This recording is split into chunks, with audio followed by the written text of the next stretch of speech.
It's my privilege to introduce tonight's speaker, who we're thrilled to have be a part of this event. And I know that we're actually discussing with his staff, hopefully doing some more joint events in other parts of the country. So I think we're off to a good start. But I don't think... Does anyone ask me what I'd like to do? It was another weekend. There you go. Although I think most of us know who Alan West is. Alan West first took an oath to support and defend our Constitution as a young second lieutenant in the United States Army. At 22 years of service, achieved the rank of lieutenant colonel.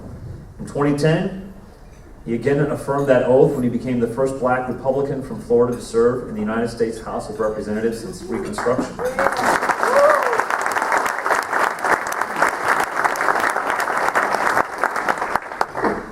He has gone on to now become a Fox News contributor, started the Alan West Foundation. As I was looking at some other bits from his bio, I came across the fact that he has his master's degree from a place called Kansas State. The real school. Now see, that's where we have our disagreements. See, because I went to this wonderful school called the University of Kansas Rock Chalk Jayhawks. Then it gets worse. Found out that his wonderful wife Angela has not one but 2 degrees from K-State. But you know what? There's so many things that we have in common. We can let those things slide and agree that we have much more in common than the fact that I went to KU, you went to K-State, Rock Chalk Jayhawk. But privileged to introduce to you. Every man a Wildcat. Really quick before I bring up Alan. So grew up in Kansas. My father attended the University of Kansas, made a name for himself. So there's 5 people in the Ryun household. I have 4 siblings. There's 4 siblings, 4 kids. 5 of us are huge KU fans, either having attended KU or run for KU. There is one person in our household that is not a KU graduate. That would be my mom. She went to K-State. The worst part is she was a cheerleader at K-State. So during KU K-State football games, which of course were miserable massacres most of the time, but during basketball games and football games, no, she knew all the cheers. So the 5 of us would be cheering hard for KU. She'd be busting out the K-State chants. So that's the state of the Ryun household. But again, a privilege. Thank you so much for being here, Alan West.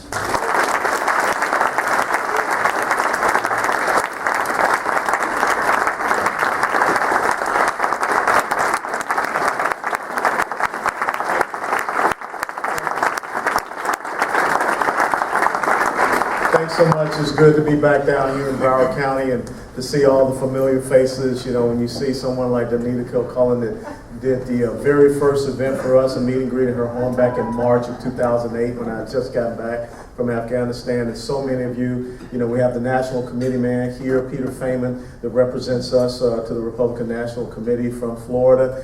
But most importantly, a round of applause for the people that really make it possible for us to be here. All the veterans, please, if you will stand and be recognized, I would appreciate that very much.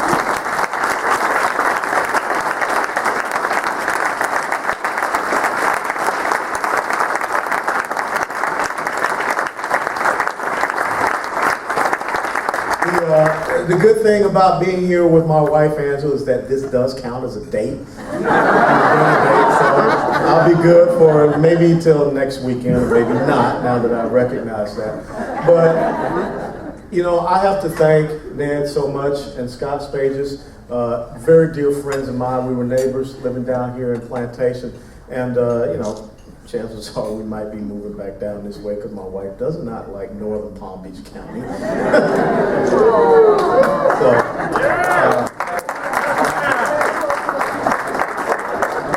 But this is a very special place because this is where we landed back 9 years ago. And a lot of you did not know me when we had our big Suburban. We pulled in from Fort Hood, Texas, coming down I-95 at 2 o'clock in the morning, and we wound up in Plantation. But to see all of these friendly faces, it really does warm my heart, and I thank each and every one of you for that. But let's talk about what's important. I'm going to talk about 15 minutes, and then let's open up for question and answer. Let's talk about where we are and why it's important that you're here.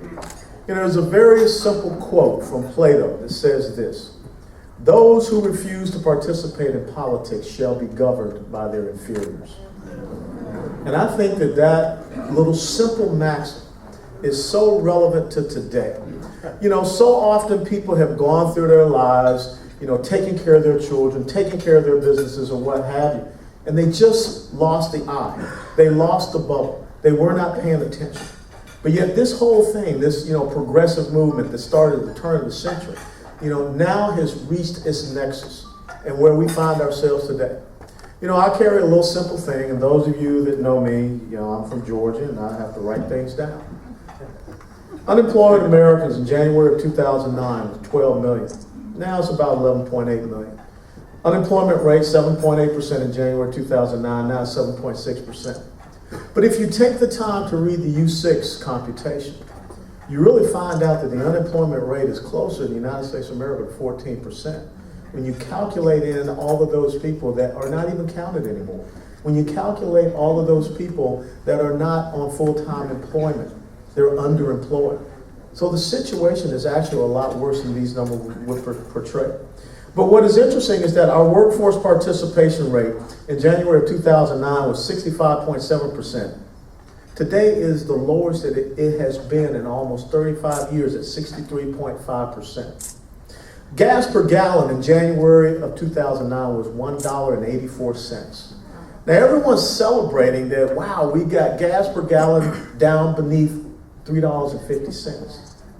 But what we fail to realize in that time from when someone first took his oath to be the president to today, that's a 90% increase in the average price of gasoline. The federal debt in January of 2009 was $10.67 trillion.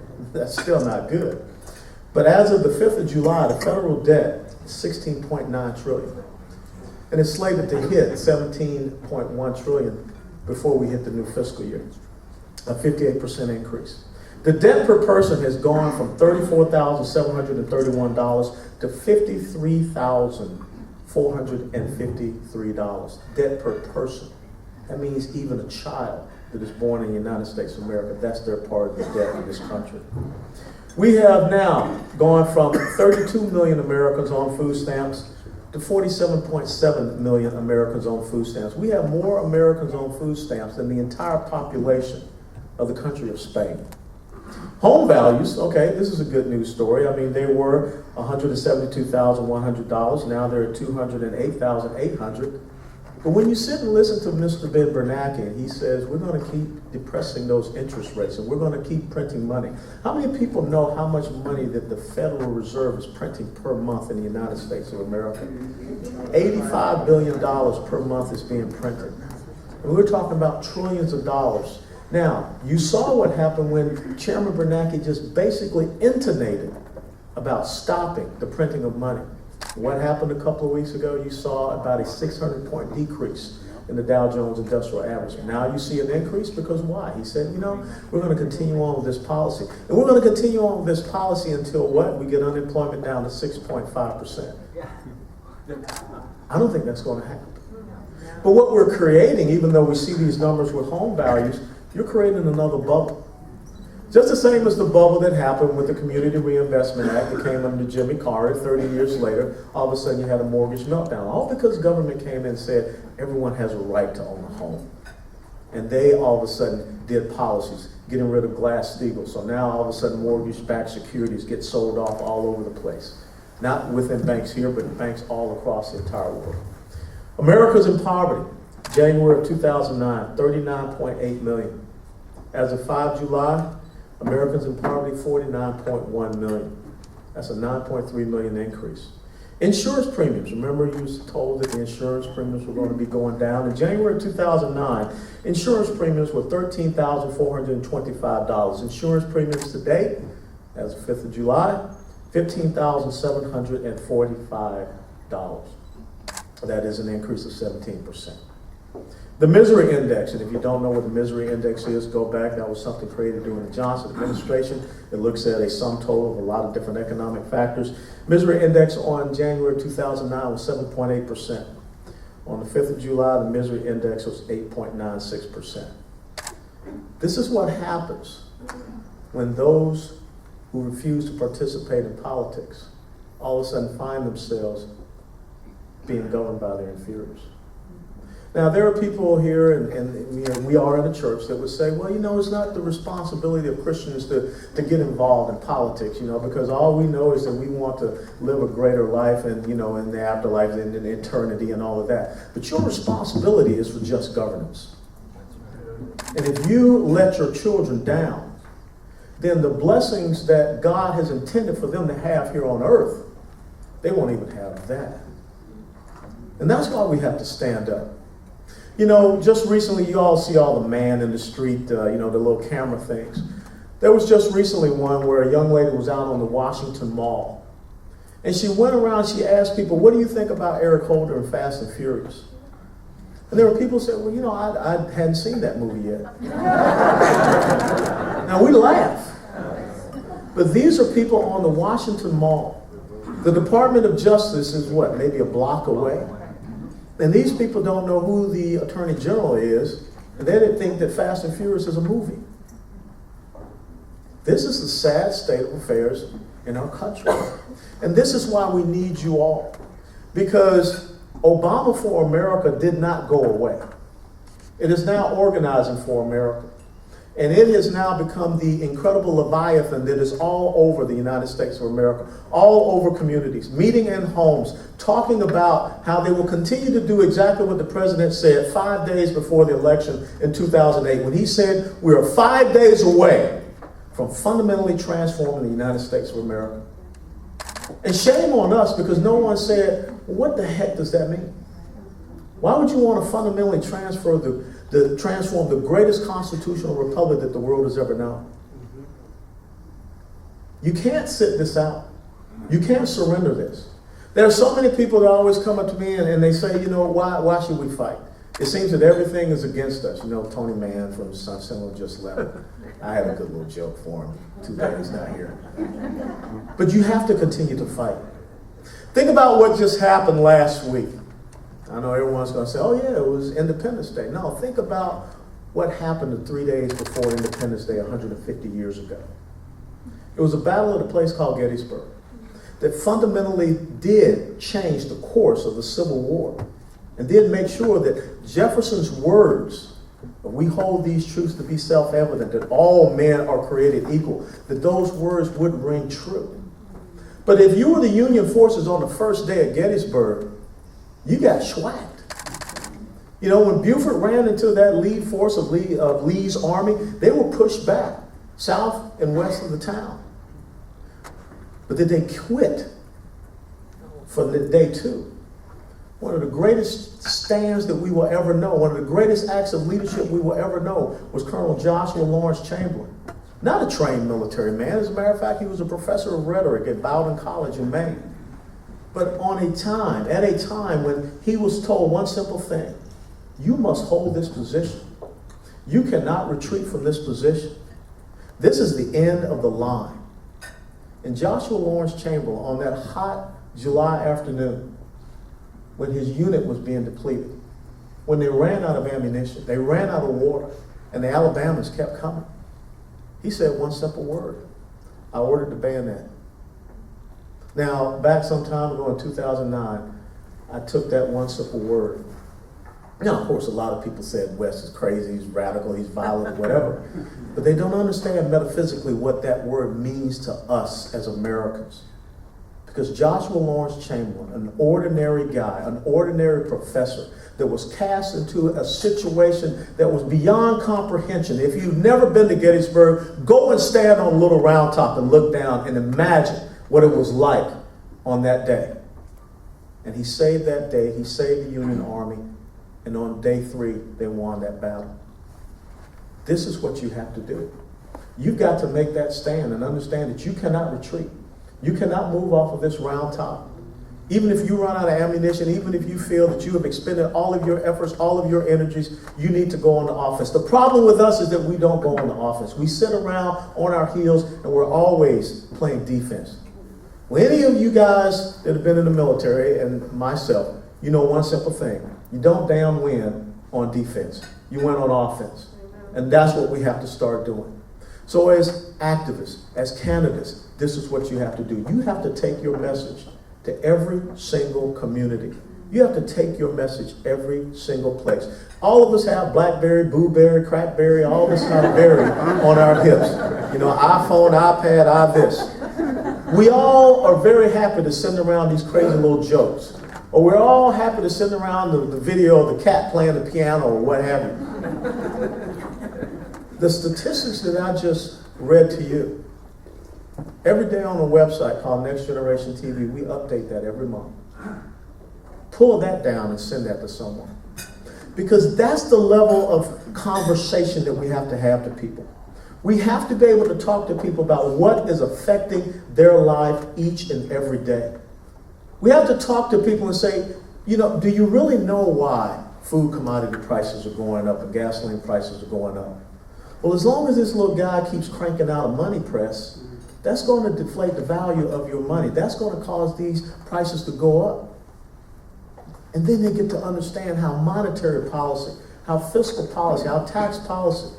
You know, when you start talking about, you know, this Affordable Care Act thing, which is really not that affordable, and all of a sudden how employers are going to start putting people off of full-time employment down to part-time employment because of some of the little mandates. Now people are starting to understand why I have to work at Burger King, or why I have to work at the Home Depot, and then why I have to go over to this other place because no one wants to hire me full-time.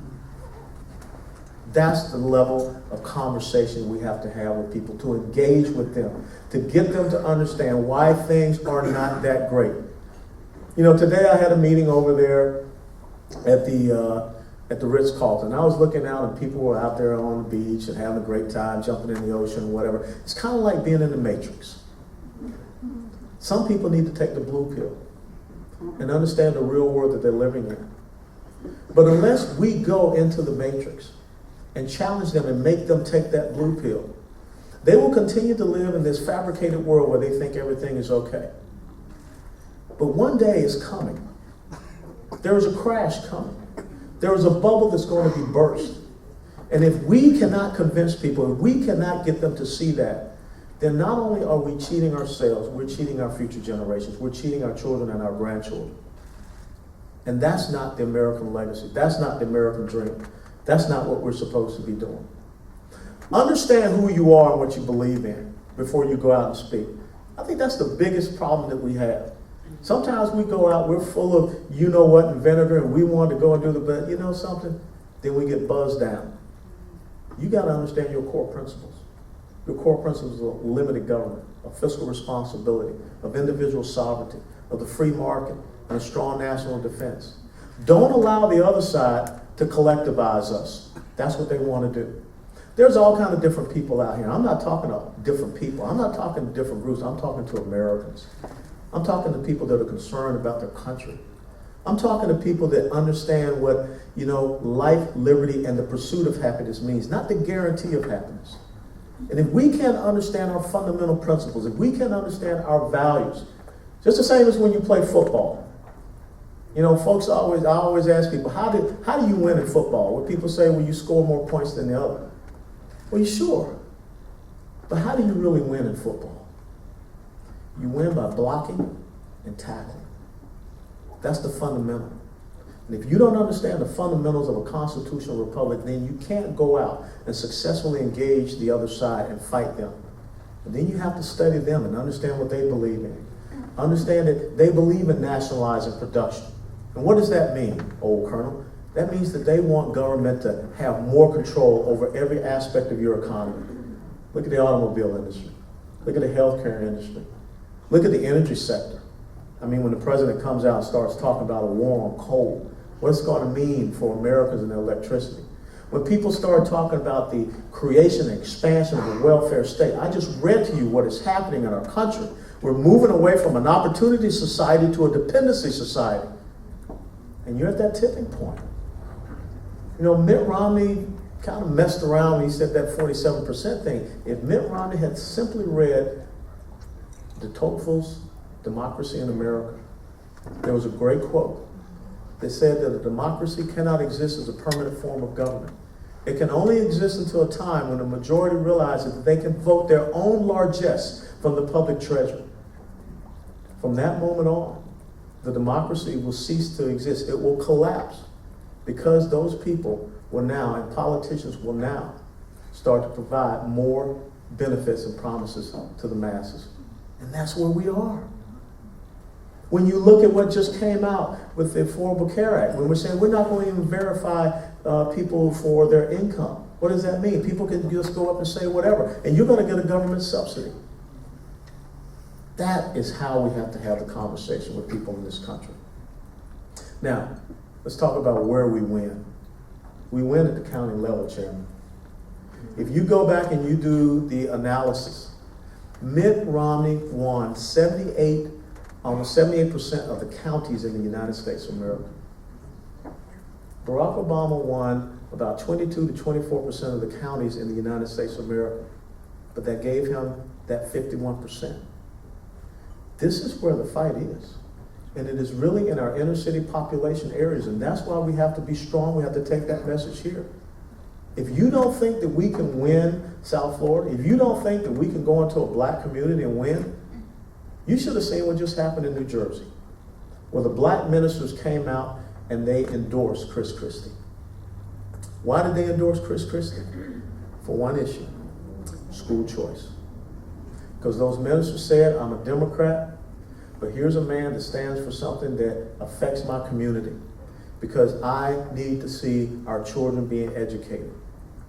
If you don't believe we can win, then watch and see what happens on Monday in Washington, D.C., when the Black American Leadership Alliance will be standing there with Tea Party members. Ted Cruz, myself, and Steve King of Iowa will be speaking. The Black American Leadership Alliance, the president is the former executive director of the Congressional Black Caucus Foundation. Why? Because they are concerned about a flood of new low-skilled workers into this country when the black unemployment rate is close to 15 to 16%. The black teenage rate is close to 35% unemployment. We can win. We just need to be armed with the truth, with the facts, and have the boldness and the courage to take our message any place. What do I think are some of the most important positions? We got to win at school boards. We got to win supervisor of elections. Because I know a little bit about voter fraud. Let me tell you something. There ain't nothing like 1:30 in the morning and seeing a 4,000 vote shift. And then have the supervisor of elections up there check herself into the hospital because the heat was coming down on her. But those are the type of elections we have to win. This is the battleground at the county level. And that's why what Mr. Ryun said, what Ned said is so important. We've got to build that farm team. I know a lot of people are, Washington, D.C. and everything like that. But guess what?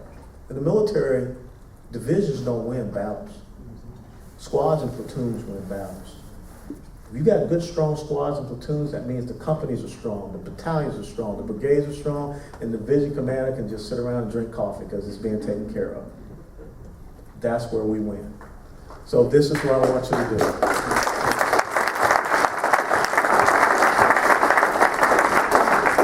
The thing that I was going to say about Anthony Mann. Anthony Mann may not like me, but Anthony Mann never wrote that I lied, that I did not say something that was the truth, that I had a lack of integrity or character. We have all of these things on our side. Yeah. We just need to draw the contrast. I'll close by saying this.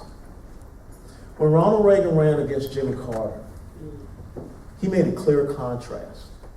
He gave it to the American people to make a decision. And what decision did the American people make? Jimmy Carter won one state. We cannot win by being a lesser version of the other side. We've got to show a clear contrast of who we are, what we believe in. Fundamental principles that work for all Americans. Yeah. And closing, All you candidates out there, don't allow the other side to take you down into the U-shaped ambush. And if you don't know what I mean by a U-shaped ambush, draw a U, draw an arrow going into the ambush, and that's exactly what they do. Because that's all they're going to do, is to set you up to get you to say something that they can castigate you in a negative manner. But it's okay to say something that they don't like, as long as it's factual, it's truthful, and the people understand it.